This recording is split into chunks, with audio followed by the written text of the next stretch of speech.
ខ្ញុំក្រនុំចិនដាក្រោមតាមពត្រានេះភូមិអកូគោខ្ញុំទៅយំក្នុងភ្នំខាយបង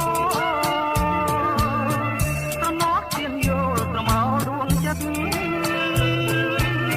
យើងអង្គុយលេងស្ដាប់លេងនេះយោ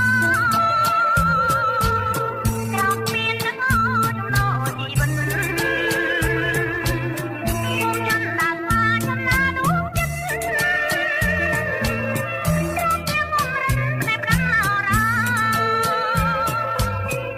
ថ្ងៃ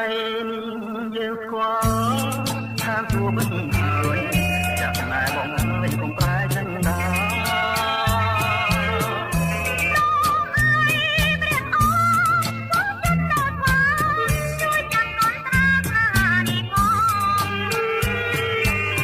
មើលបងក្បត់អូនឲ្យកូនដូចខ្ញុំ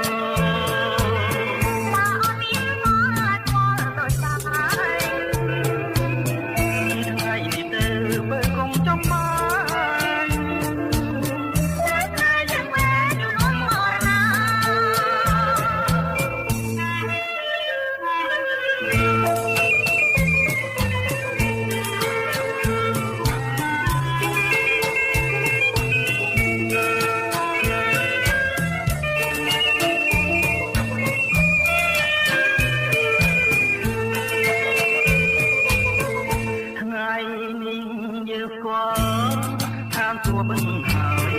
ចាក់ណែបងហើយកុំប្រែចិនដា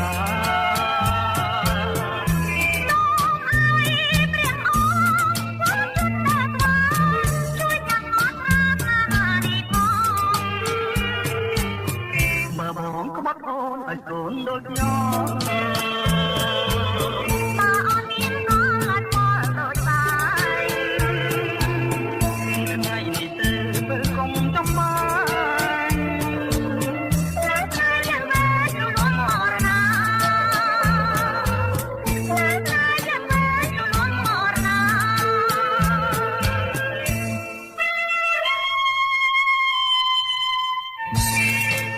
Newty Rich គឺជាក្រុមហ៊ុនទីផ្សារប្រដាញដែលឈានមុខគេបំផុតក្នុងទសវត្សរ៍ចុងក្រោយនេះដែលបានផ្ដើមចេញពីប្រទេសកម្ពុជា